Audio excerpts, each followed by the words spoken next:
que llamamos, hay una palabra que es conocida, que es hermenéutica. La próxima, ¿cómo es en ucraniano? Hermenéutica. ¿Por qué? Pues porque esta palabra es una palabra griega y entonces es muy similar en muchos idiomas. Y esta palabra significa precisamente interpretar. Interpretar. Por eso, qué bueno es tener en cuenta muchas normas y reglas, llaves, precisamente para que nos pueden ayudar para interpretar correctamente la palabra, la escritura, la palabra viva. Y decíamos que porque ni íbamos a entrar, ni vamos a hacerlo hoy, pero sí que es importante que una de las cosas muy importantes a la hora de interpretar las escrituras es tener en cuenta el contexto. Muy bien, Joan, estás ahí. Contexto. También, en ucraniano se parece muy bien. Es que nos entendemos perfectamente.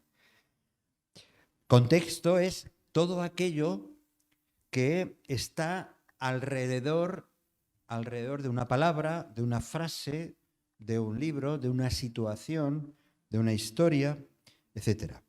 Por lo tanto, todo pasaje de la Escritura debe ser estudiado o interpretado a la luz de su contexto. Esto es muy importante. Todo lo que leemos, hemos de tener en cuenta el contexto. 1 Corintios capítulo 2, versículo 13. Y esto nos da una pista. Pablo aquí,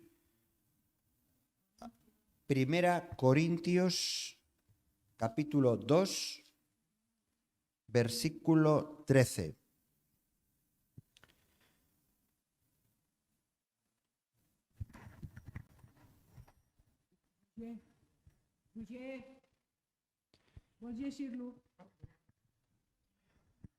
Primera Corintios capítulo 2, versículo 13. ¿Lo tenéis? 13.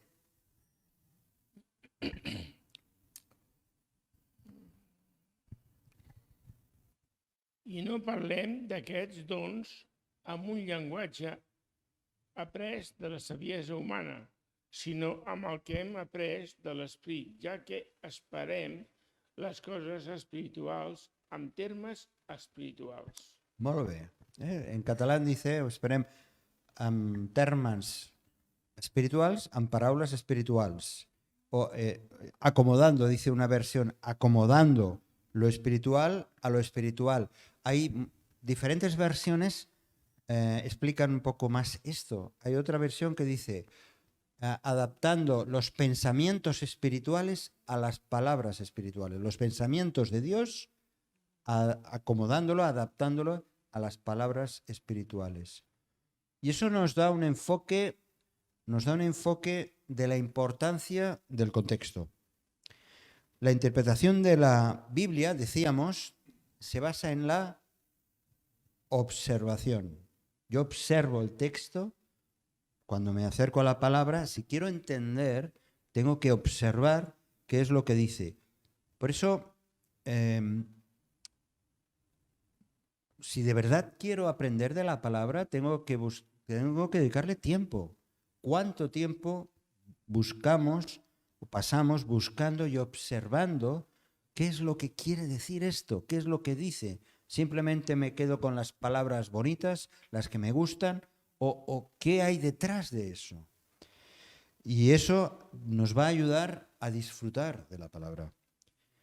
Ora, sí, por supuesto, hemos de orar. Pero además de orar, no podemos orar y esperar que nos venga un ángel, se nos presente y nos revele lo que está escrito. No, oremos y observemos. Es decir, vayamos al texto, investiguemos. Dice la palabra, utiliza escudriña las escrituras. Escudriña, escudriñar. Esto está en En Timoteo, Juan, ¿está por ahí? Toda la escritura, eso es 1 Timoteo. Escudriñar las escrituras, a ver, ¿quién lo encuentra? Juan.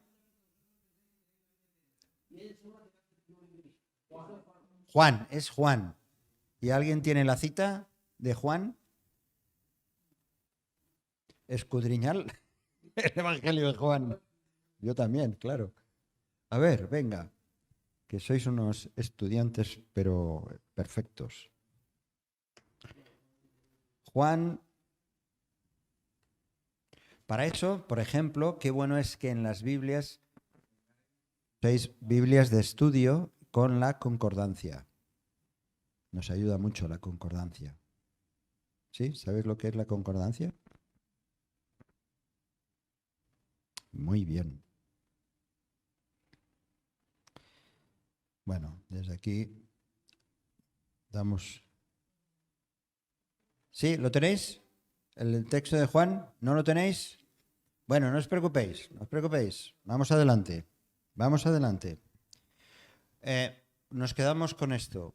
Qué importante es la observación, investigar y escudriñar.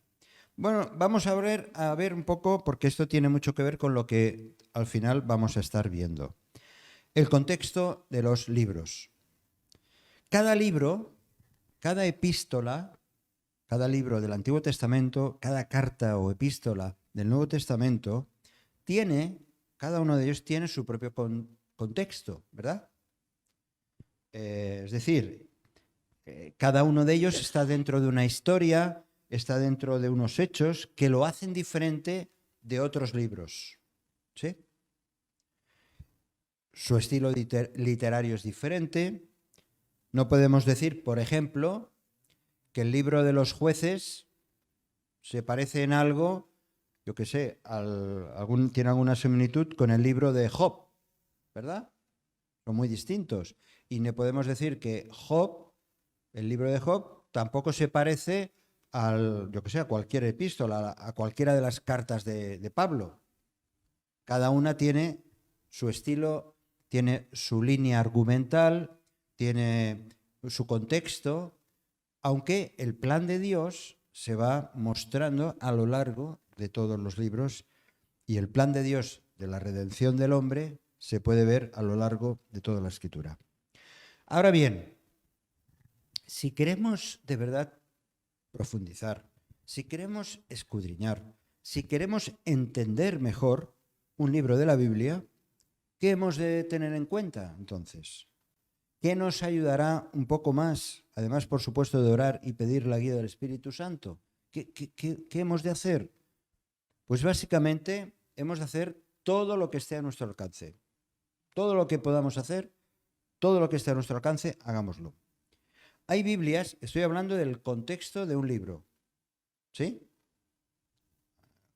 Abre la Biblia en cualquiera. Juan, hay muchas Biblias en los móviles, no. Normalmente no. Pero normalmente hay Biblias que al inicio de cada libro o de cada carta hay una explicación, ¿verdad? Eso nos da bastante contexto de ese libro o de esa carta, ¿no? Bien, por lo menos nos deberíamos hacer algunas preguntas. Y os pido aquí que las hagáis vosotros las preguntas. ¿Qué le pediríamos a la hora de empezar a leer un libro o cuando lo estás leyendo? ¿Qué preguntas le haríamos al libro para saber algo más? ¿Qué preguntas le haríamos o nos haríamos nosotros para entender mejor ese libro o esa carta? Venga. Por ejemplo, ¿en qué momento histórico se escribió? ¿Qué más?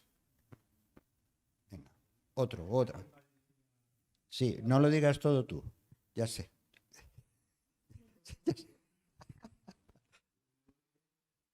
Sí. ¿Quién lo escribió? El autor, por ejemplo. Muy bien. ¿Algo más? Propósito. ¿Por qué y para qué se escribió ese libro? o el autor, el Espíritu Santo, por qué guió a redactar ese libro, esa carta. ¿Qué más? Otra cosa. Por ejemplo, ¿el? ¿Relación? La relación entre la gente no es una pregunta. No es una bueno, puede ser, no lo sé. Otro aspecto importante es, bueno, ¿qué estilo literario tiene? ¿Es un libro de poesía? ¿Es un libro histórico? ¿Es un libro profético? En fin, nos podemos hacer muchas preguntas, nos tenemos que hacer muchas preguntas.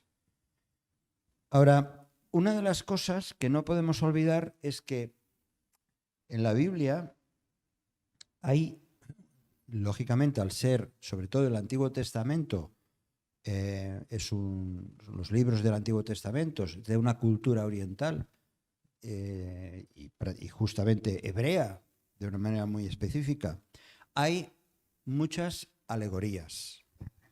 Vemos muchas alegorías. A ver, en ucraniano, ¿cómo es alegoría? Es fácil, sí. La próxima vez tendréis que predicar vosotros en ucraniano. Una alegoría. ¿Qué es una alegoría? Una alegoría es una figura literaria que se utiliza para expresar una idea. Es una imagen, unas palabras para expresar una idea. Detrás de una alegoría hay un significado, hay una idea. Por ejemplo, la imagen de una mujer con los ojos vendados y una espada, que la tenemos bien presente, ¿a qué representa? La justicia. No, la justicia. No. Tú interprétalo de otra manera, pero es la justicia. La justicia. Luego descubrimos que la justicia es menos justicia de lo que quisiéramos. Eso es otro tema. Pero la imagen de esto es justicia. Por ejemplo, ¿no? Hay muchísimas. Vamos a ver un ejemplo también como Jesús, el Señor Jesús, como hebreo, como oriental que era, también usaba alegorías. Vamos al Evangelio de Juan, capítulo 16, versículo 25. El propio Señor Jesús dice que usaba alegorías. Juan, capítulo 16, versículo 25. Pasar el micro a otra persona, a quien sea, pasarlo detrás. ¿Quién lo tiene? ¿Lo tienes tú? Espera, que ya sé. Vale. Esas cosas. Un momentito. Juan capítulo 16, versículo 25. Pero en el versículo, después te voy a pedir a Kima que lea el 21, después. En todas esas cosas os he hablado en alegorías.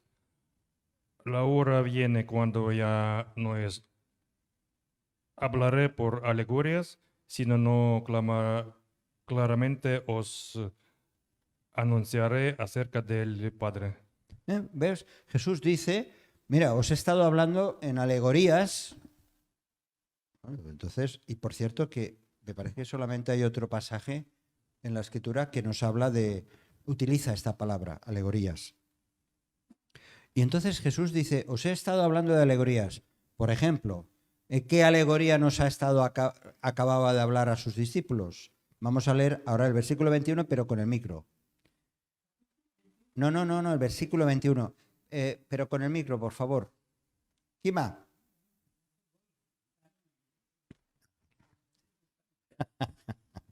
¿De qué alegoría se está refiriendo, por ejemplo? No, és igual, home. Espera't, 19, 20, 21. Deixa que busqui el 21. Els veig tots menys el 21. Ah, y para que todos sean uno, como tú. No. 21. 16, 21, no 17. És que he preguntat i m'ha dit que sí. 16, 25, no? 21. Bueno. És que el 16 no m'interessa. Ya. Bueno, muy bien. El 16, 21. Vale. ¿Qué dice? ¿Cuál es la alegoría de la que habla Jesús? 24, aquí, La mujer. la mujer cuando da a luz, tiene dolor porque ha llegado su hora, pero después que ha dado a luz un niño, ya no se acuerda de la angustia por el gozo de que haya nacido un hombre en el mundo. No es que Jesús está haciendo aquí una descripción de un parto, ¿verdad? Jesús está refiriéndose a él, que se va a marchar y que está dando, en el capítulo 16, y en ese fragmento de ese pasaje, está diciendo a sus discípulos que me marcho, que va a haber ese sacrificio, y ellos empiezan a entristecerse. Y entonces está comparando esa tristeza con el dolor o la tristeza de una mujer que está a punto de parir y finalmente da a luz, pero cuando da a luz parece que se olvida de esos dolores porque ahí tiene su criatura y su niño que acaba de nacer. Y les está diciendo, la enseñanza no es acerca de la mujer, ¿verdad? No es acerca del parto, sino que Dios, Jesús, estaba enseñando a través de una alegoría una verdad espiritual de que ellos, después de esa tristeza, tendrían el gozo de ver a Jesús resucitado y ver que y le va a partir para luego regresar, que estamos esperando su venida. Sí. ¿Sí? No. Una parábola es una narración corta, breve, en la que hay varios elementos de esa narración. Pero una alegoría es una imagen que se quiere dar, simplemente. La otra es una historieta, por decirlo de alguna manera, es un cuento muy breve, una parábola, donde hay varios elementos que todo eso sí es para dar una enseñanza. Mientras que en una alegoría simplemente es una imagen y de eso sacar una lección, una idea, más o menos. Una metáfora tampoco lo es otra cosa. Eso son figuras literarias. Hay muchas figuras literarias que para la hermenéutica nos ayudan a entender, aclarar un poco más la escritura. Pero muy buena pregunta. Bien, entonces, por supuesto, en una alegoría hay una explicación inmediata, ¿no? Pero no siempre la encontramos, como en este caso, que el propio Señor Jesús da la explicación inmediata, es cierto. Por eso es importante que para acercarse a la Escritura, a la Biblia, hay que ir con una actitud adecuada. Es necesario, para ir con una actitud adecuada, es necesario tener ciertos principios que sean fundamentales y que hemos de tener en cuenta. Vamos a ver estos 4 de manera rápida. Primero, lea el texto de la Escritura, de una manera lógica. Ahora veremos un poco de qué va. En segundo lugar, interpreta literalmente. Lo que lees es lo que lees. Luego lo comentamos. Céntrate históricamente. Que sepas lo que estás leyendo, dónde está, ubicado en el tiempo. Y distingue adecuadamente. Vamos a ver algunas de estas cosas de manera rápida. Es decir, primero, lee de manera lógica. Acércate a leer la Biblia en aquellos libros que te sean más fáciles de leer y asimilarlo pues poco a poco y ir progresando en la lectura. Sobre todo si eres una persona que no tiene demasiada experiencia en la lectura de la Biblia, pues no empieces, yo qué sé, por un libro profético, que no vas a entender nada. Y es normal. Si, por ejemplo, te quedas solo en los salmos, pues disfrutarás mucho de los salmos, pero no tendrás una visión global de la palabra. Serán momentos muy, muy bonitos, sobre todo para disfrutar en tu tiempo devocional. Pero, por ejemplo, si es muy importante la epístola a los Romanos. La epístola a los Romanos da, por lo menos, una lectura tranquila, te da conciencia o sabiduría un poco en cuanto al plan de Dios respecto al hombre. Por ejemplo, es muy importante leer Génesis, porque Génesis te ayuda a tener una idea de cómo empezó todo y cómo empieza el plan de Dios en una situación de caída y de pecado. Por eso, 1 de Pedro capítulo 2, versículo 2, 1 de Pedro capítulo 2, versículo 2, dice, habla Pedro precisamente de una progresión. ¿Puedes leerlo? Primera de Pedro, Primera capítulo 2. 2, versículo 2. Desead como niños recién nacidos Sí. la leche espiritual no adulterada, para que por ella crecéis para ¿Crecéis? salvación. Muy bien. Pedro exhorta a desear la leche como recién nacidos para ir creciendo, para ir alimentándonos. Y ese es el deseo de Dios. Lee de manera lógica. ¿Qué ruido? Vale, perdón. Lee de manera progresiva la palabra. Y por eso hemos de establecer algún plan. A lo mejor, si no tienes ningún plan de lectura, pues puedes leer la Biblia de principio a final, por supuesto, y se puede leer de muchas maneras diferentes. Pero para aquellas personas que no entienden, o que son recién convertidos, o que quizá quieren empezar a estudiarla un poco más en serio, pues hay que establecer un plan de lectura para poder estudiarla. Interpreta literalmente. ¿Qué quiere decir esto? Tienes que estar dispuesta a aceptar las verdades bíblicas con el significado natural que tienen. No hay que darle 3 vueltas ni sacar 3 pies al gato. El significado que tienen, eso es lo que uno hay que entender. No hay por qué dar un valor más allá de lo que está diciendo el texto.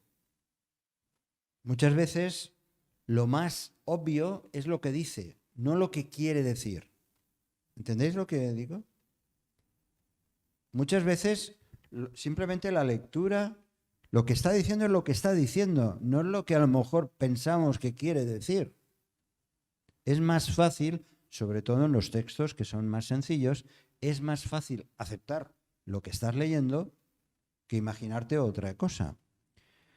Por ejemplo, y en esto, a través de la historia, hay muchos casos de hombres, personas creyentes que hacen interpretaciones complicadísimas.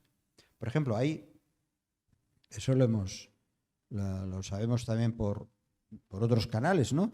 Que hay personas que se dedican a contar los números de los versículos o de los capítulos y sacar un número y de ese número decir, ¿ves? Esto coincide con días proféticos de regreso de Cristo y cosas así. Porque en hebreo tal letra tiene un significado y así van sacando diferentes conclusiones. No, hay que interpretar lo que está escrito, y tener en cuenta, por supuesto, que todo tiene un sentido temporal para Israel, pero también para aplicar a la Iglesia. Céntrate históricamente. Comprende los pasajes en su contexto histórico, es decir, situemos cada cosa en su tiempo.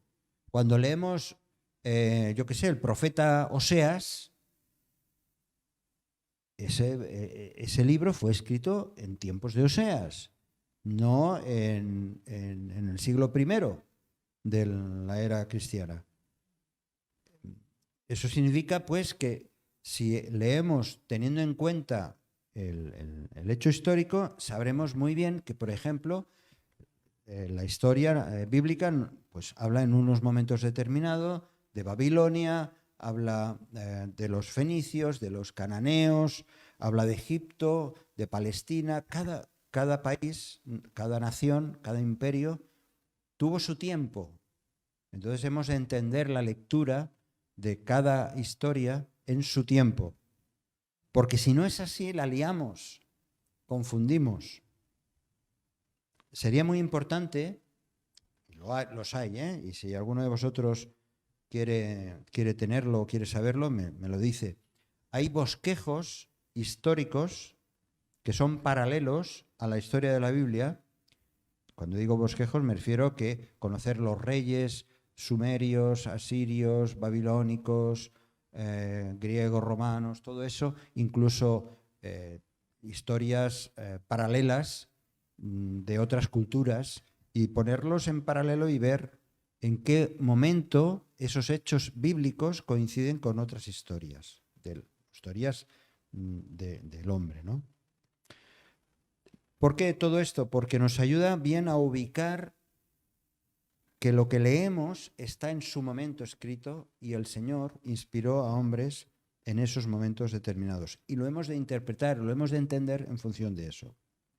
Y algo muy importante, la cuarta regla, esta, hay muchas, solamente resumimos. Distingue adecuadamente. La cuarta regla, distinguir. La cuarta regla para el estudio de la Biblia es, usa el discernimiento, la lógica, el seny, que en catalán es el seny, el sentido común.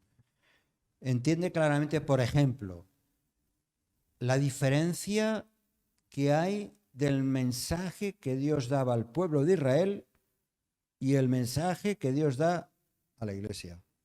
Y no confundamos. Por ejemplo, hay muchas profecías exclusivamente que eran para Israel. Muchas se cumplieron, otras se cumplirán. Pero lo que es para Israel, es para Israel. Y lo que es para la iglesia, es para la iglesia.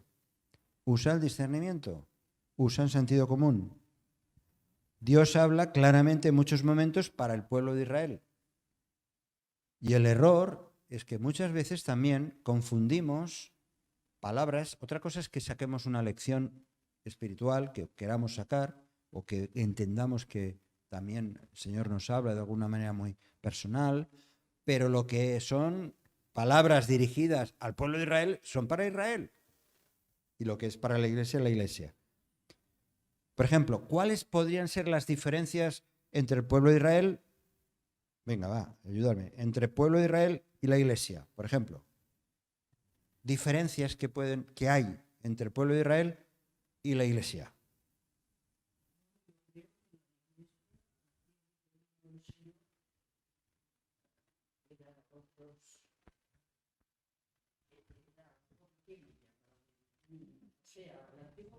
Sí.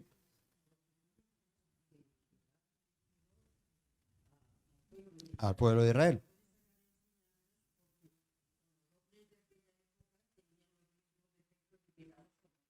Sí. Vale, pero ¿cuáles diferencias? Diferencias, por ejemplo.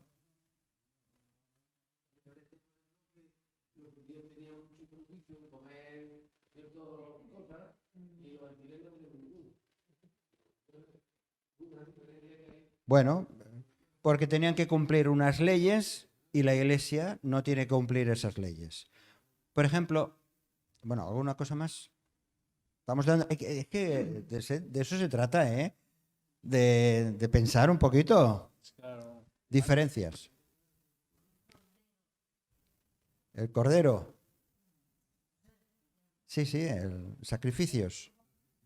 Sacrificios. Sacrificio que hacían una vez al año. A ver, ¿cuál es el origen del pueblo de Israel?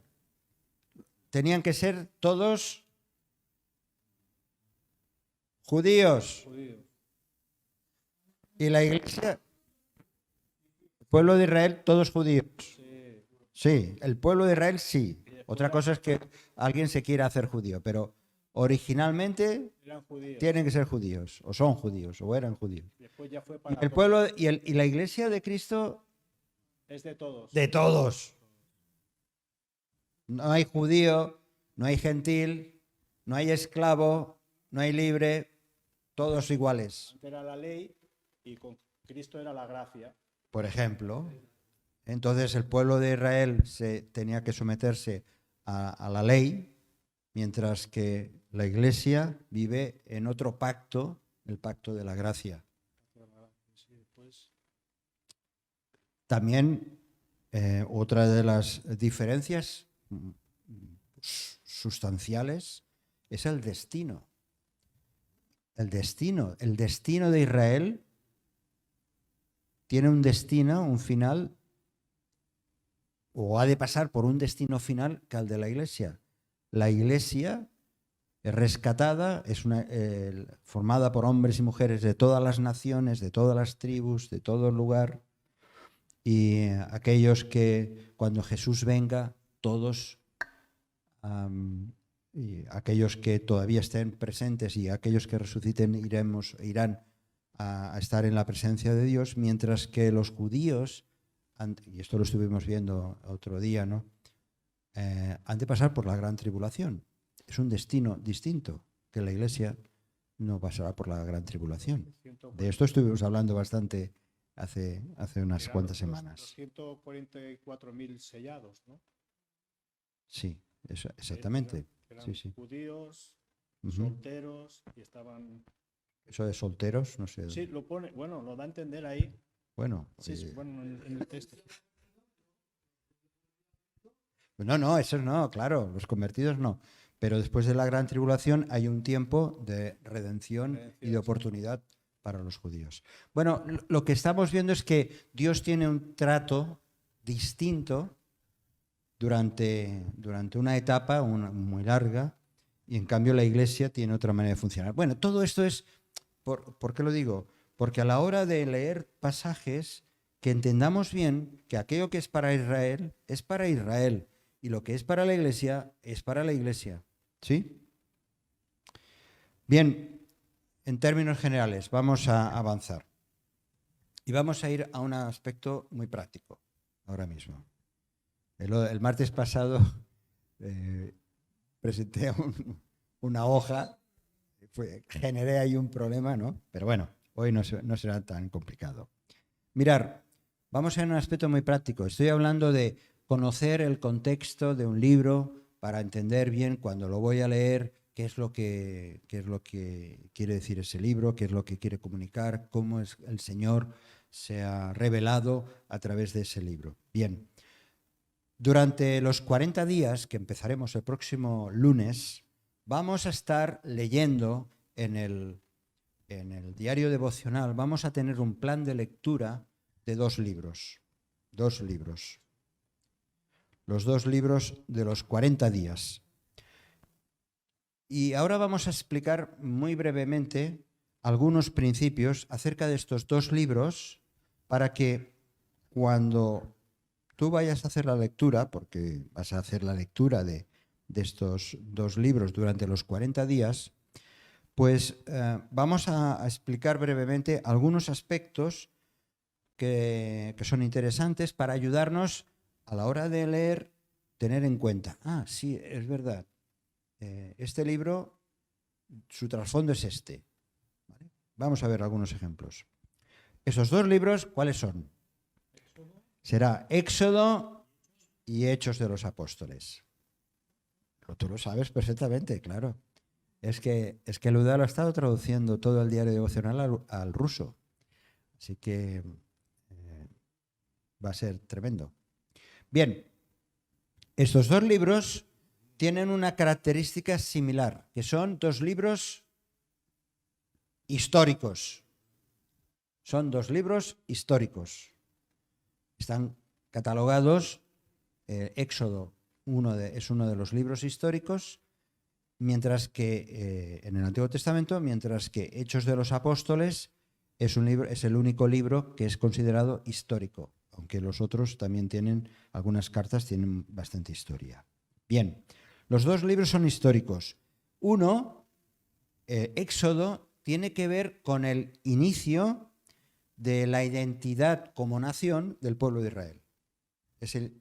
Nos habla, Éxodo, del inicio de la identidad del pueblo de Israel como nación. Mientras que Hechos de los Apóstoles nos habla del inicio también, pero de la identidad del nuevo pueblo, que es el nuevo pueblo de Dios, ese injertado que es la Iglesia. Así que tienen dos similitudes que son dos libros históricos.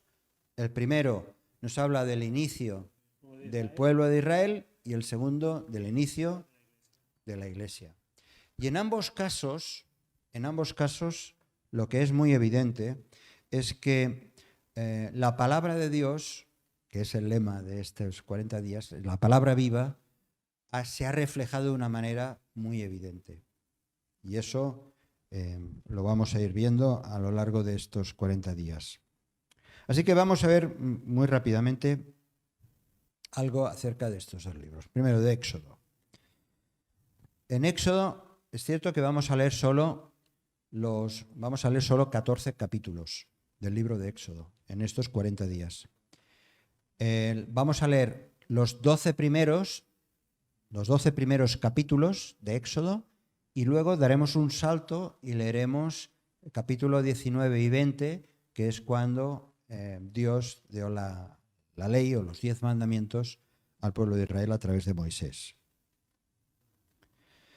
Cosa importante, la palabra Éxodo significa en griego, significa salida. No salida que indica exit, como en inglés. No es la idea de un lugar por donde salir, no, sino significa la partida, la marcha, la salida del pueblo de Israel. Sin embargo, aunque nosotros tenemos esta palabra, Éxodo, en la Biblia hebrea no se titula Éxodo. Son unas palabras hebreas que no voy a decir ahora, pero significa lo que dice en el primer versículo de Éxodo. Va a ir un momentito, por favor, al libro de Éxodo. ¿Me estáis siguiendo, verdad? ¿O estoy aquí? Éxodo capítulo 1. Éxodo capítulo 1.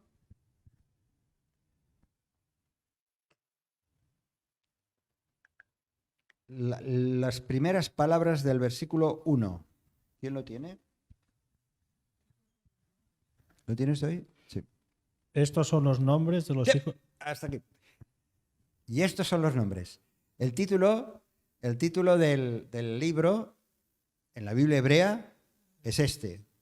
Pero lo que pasa es que son dos palabras hebreas. Así es como comienza, efectivamente es como comienza el libro. Y vamos a leer, ya que lo tienes, Joan, sisplau, Sí. lee por favor los 4 primeros versículos. Ujú. Estos son los nombres de los hijos de Israel que entraron en Egipto con Jacob. Cada uno entró con su familia. Rubén, Simeón, Leví y Judá. Isaacar, Zabulón, Benjamín. Dan, Neftalí, Gad y Aser. Muy bien. Pues estos nombres, que así empieza este libro, enlaza con el libro de Génesis, ¿verdad? Es el nexo de comunión, de unión con la historia que viene detrás del libro de Éxodo. El libro Éxodo puede dividirse en 3 partes. Tengamos presente, cuando lo estés leyendo, claro que no estaremos en toda la extensión de la ley, pero podemos entender fácilmente que el libro tiene 3 partes. La primera parte tiene que ver sobre todo con el primer capítulo prácticamente, aunque luego se insiste en los siguientes, con la opresión por parte de los egipcios y del faraón, la opresión, la esclavitud que estaba ejerciendo el faraón sobre los hebreos. La segunda parte del libro tiene que ver con la liberación. Primero opresión, luego liberación con Moisés al frente, ¿sí? Y la tercera parte del libro de Éxodo tiene que ver con la promulgación de la ley. Este esquema tan sencillo, la promulgación de la ley, los 10 mandamientos. Así, este esquema tan sencillo, cuando leemos Éxodo, decimos, está claro. Primero veo, leo y entiendo la opresión que Faraón estaba ejerciendo sobre el pueblo de Israel. En segundo lugar, voy a ver cómo es liberado de esa opresión a través del liderazgo delegado por parte de Dios en Moisés. Y en tercer lugar, la promulgación de la ley.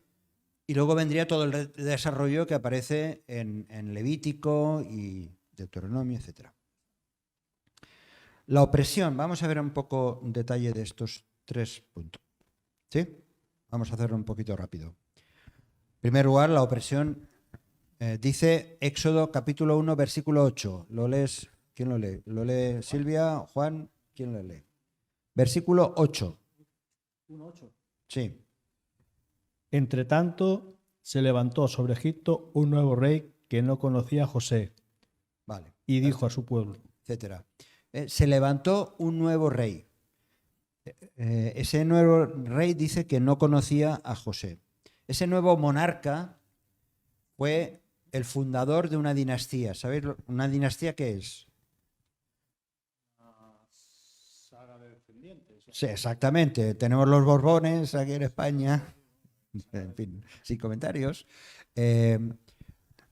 Una dinastía es cuando hay unos descendientes y esos van heredando, digamos, el reinado. Bueno, pues cuando eso ocurrió, había un nuevo monarca del que saldría, de una nueva dinastía, del que saldría Ramsés II, el faraón Ramsés II.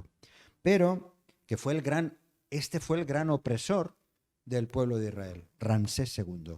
Aunque ¿cuántos años os acordáis que lo mencionamos? ¿Cuántos años estuvieron el pueblo, todos los descendientes de Jacob, todos estos nombres y tribus que hemos leído? ¿Cuántos años estuvieron en Egipto? 400 años. 400 años. Bien, llegado a este punto de multiplicación, empezó a haber una opresión, una esclavitud bien fuerte a través de Ramsés II, pero por los descubrimientos que se hicieron posteriormente, no hace mucho, parece ser que fue su hijo, Menepaf, este hijo, Menepaf II, fue el que realmente estuvo presente en ese tiempo, en esa confrontación que Moisés tuvo con el faraón, y fue el que permitió salir finalmente al pueblo de Egipto. En los siguientes versículos, del 8 al 14, sabemos en qué consistía. No lo vamos a leer, pero ahí podemos ver en qué consistía esa opresión, en una esclavitud pura y dura, ¿no? Mano de obra gratis, ¿verdad? Para grandes construcciones. Y dando de comer, nada, paja. Apenas paja, con un coste mínimo. Es cierto que eso, desgraciadamente, sigue habiendo, ¿verdad? Hace poco, esta semana, descubrían a un... ¿Qué eran? ¿De qué país eran? ¿No os acordáis? Lo vimos por la tele, como la policía desmanteló una de estas redes que tenían trabajando esclavos totales a gente que habían traído de otros países y los tenían en un supermercado, ¿no? o algo por el estilo. Sí, eran pakistaníes. Pero bueno, hay chinos, hay coreanos y todo eso. Bien, la opresión egipcia. La segunda cosa que vemos en el libro de Éxodo es la liberación. Ya lo sabemos, todos los acontecimientos de los primeros capítulos llevaron a la gran liberación. Después de la opresión, la gran liberación. Este es un proceso en el que Dios, y es muy importante, Dios revela su nombre. cuando habla con Moisés y Moisés le pregunta, ¿en nombre de quién? Y dice, yo soy el que soy. Y aparece ya este yo soy el que soy, es Yahvé. Yahvé, en que en nuestras Biblias o en unas versiones tenemos la palabra Jehová, que en realidad ese tetratremon, ese no, a mí me gusta más usar Yahvé o el Señor, ¿no? Porque, bueno, es toda una historia detrás, ya hablaremos en otro momento.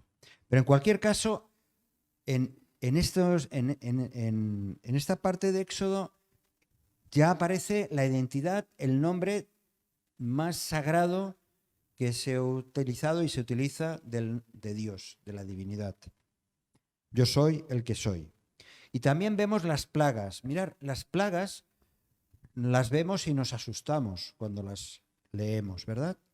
Pero tener en mente lo siguiente. Las plagas tenían una relación directa con las divinidades que tenían los egipcios.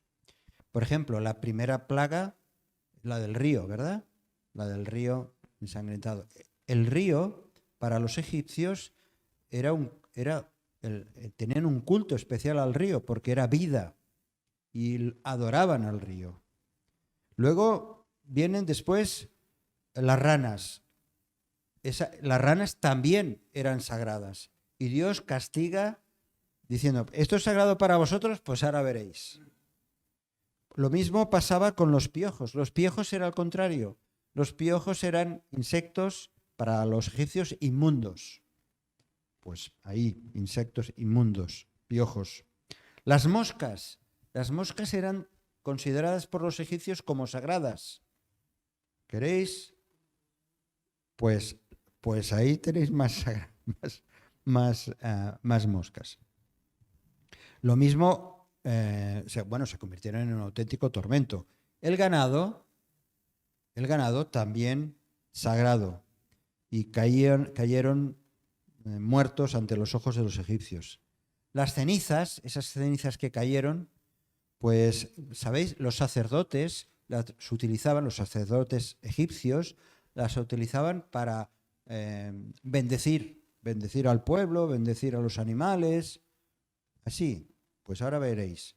Y ahora eso se va a convertir en tumores, en enfermedades que cayeron sobre el pueblo. El fuego, el granizo, hacía una referencia muy directa a los dioses como el Isis y Osiris. Y dice que cayó granizo y fuego del cielo. Y finalmente tenemos la muerte de los primogénitos. Bueno, el primogénito de Dios, ¿quién era? En ese momento era lo que primero que estaba ahí poniéndose en marcha era el pueblo de Israel. El pueblo de Israel. Luego el primogénito, evidentemente, como es tratado Jesús, es el primogénito. Pero precisamente Dios castiga al pueblo de Egipto matando los primogénitos de los egipcios, porque había esa opresión del primogénito de Dios, que era el pueblo de Israel. Bien, y ahí en ese tiempo se instituye la Pascua, donde vienen después, más adelante, vemos las normativas, las leyes que fueron ampliadas en el desierto. Y en tercer lugar, y acabo, viene la promulgación de la ley. Éxodo tenemos opresión, liberación y promulgación de la ley.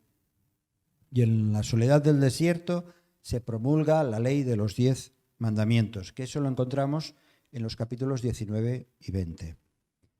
Y ahí vemos cómo ese Dios imponente se da a conocer a su pueblo. A partir de entonces, Dios quiere estar al lado de su pueblo y de una manera misteriosa Dios está presente en esos 40 años que están en el desierto. No pensemos que se pasaron los 40 años dando vueltas. Pasaron tiempos largos, años, en un lugar y después se trasladaban a otro. Tenían el ganado. A veces faltaban los cultivos o el ganado no había suficiente y Dios enviaba el maná, etcétera, etcétera. Pero en ese tercer periodo encontramos cómo Dios está cuidando de su pueblo, de su recién nacido pueblo de Israel. Dice Hebreos 8:5, Hebreos 8:5, ¿lo lee Juan? ¿Lo tienes? ¿O lo tiene? Hebreos 8:5. Todo eso que estaba pasando en el desierto, dotando las leyes, explicando todo el tema del tabernáculo, la puesta en marcha del sacerdocio, todo eso aparecen en los libros siguientes, ¿no? Los cuales sirven a lo que no es figura y sombra de lo celestial, como se le advirtió a Moisés diciendo. Juan, por favor, ponte el micrófono en la boca. Si lo tengo, ¿no? No, lo tienes abajo en el sobaco. No. Los cuales sirven a lo que es figura y sombra de las cosas celestiales, como se le advirtió a Moisés diciendo, iba a erigir el tabernáculo diciéndole, mira que hagas todas las cosas conforme al modelo que se te ha mostrado en el monte. Uh-huh.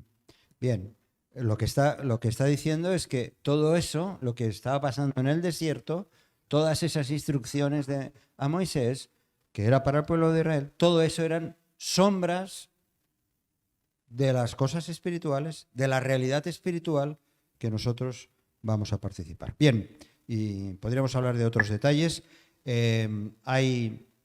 También hay un poco de discusión sobre si el libro de Éxodo fue escrito por Moisés, y hay diferentes interpretaciones, pero Jesús mismo, en momentos determinados, como el autor de Hebreos, menciona a Moisés como autor del libro de Éxodo.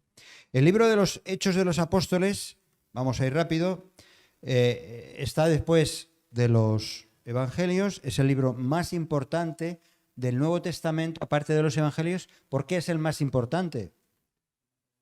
Porque es que no sabríamos cómo se puso en marcha la Iglesia, ¿verdad? Es cierto que podemos reconstruir algunas cosas por lo que escribe Pablo en sus cartas, pero el libro de Hechos de los Apóstoles nos explica la puesta en marcha de la Iglesia. Lucas, el autor, la manera, el estilo que tiene, abre como ventanas. Ahora ya sabéis, los que no usáis móviles, ¿verdad? Que vais con el dedo así. Vais así, ¿no? O con el ordenador, pasas de una ventana a otra. ¿Sí?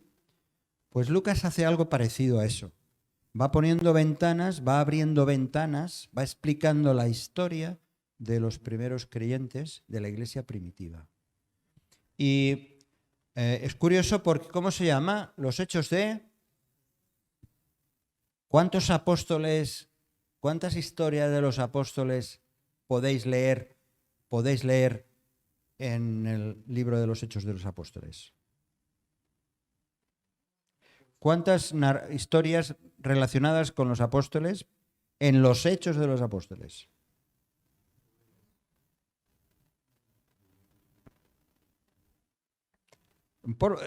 Es curioso, ¿verdad? Sí, solamente hay 3 menciones. Una, la de Jacobo, que es ejecutado, que es muerto. Este es lo único que sabemos de él. Juan es mencionado, pero no hablan nada de Juan, solamente es mencionado, pero Juan no interviene, no aparece en una historia. Y el otro es más importante, es Pedro.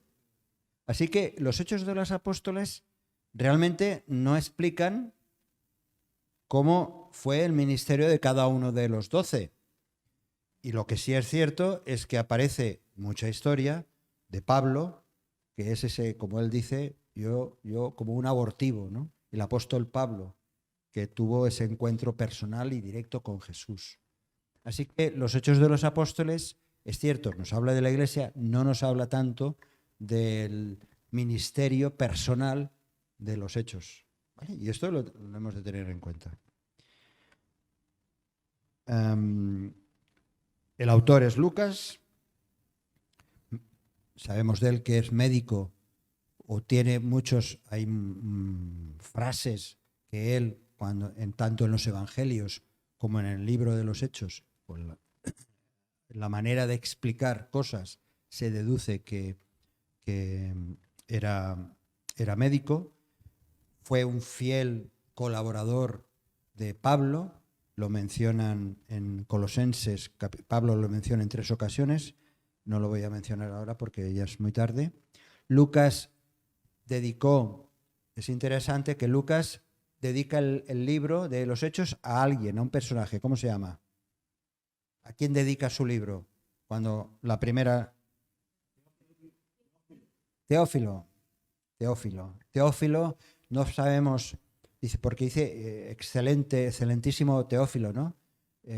No sabemos si realmente era un gobernador o formaba parte del gobierno romano, siendo creyente, pero es cierto que Lucas escribe Hechos de los Apóstoles de una manera muy educada, deja muy bien a los cristianos frente al gobierno imperante de los romanos, porque presenta a los cristianos como buenos ciudadanos. No sabemos si Teófilo realmente era una persona con ese nombre o si realmente se está dirigiendo a una persona que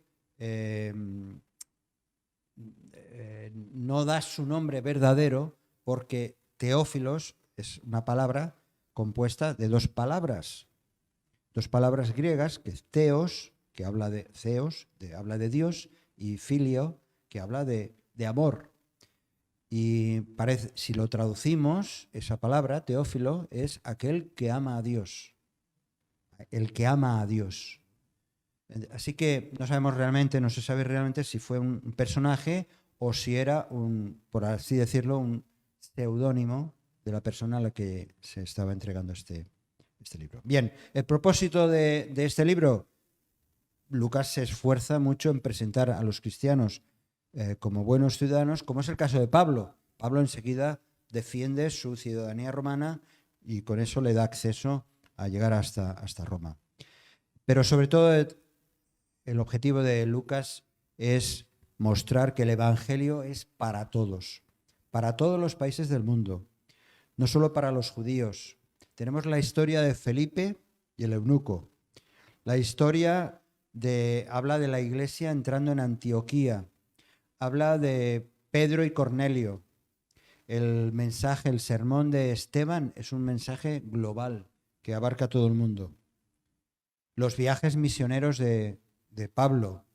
En fin, lo que está presentando el libro de Hechos de los Apóstoles es que el Evangelio es para todo el mundo. El libro se puede dividir en 6 partes y yo creo que esto os lo daré por escrito para todos el próximo día.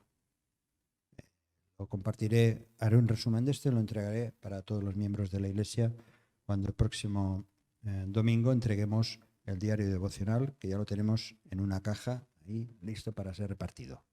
El domingo.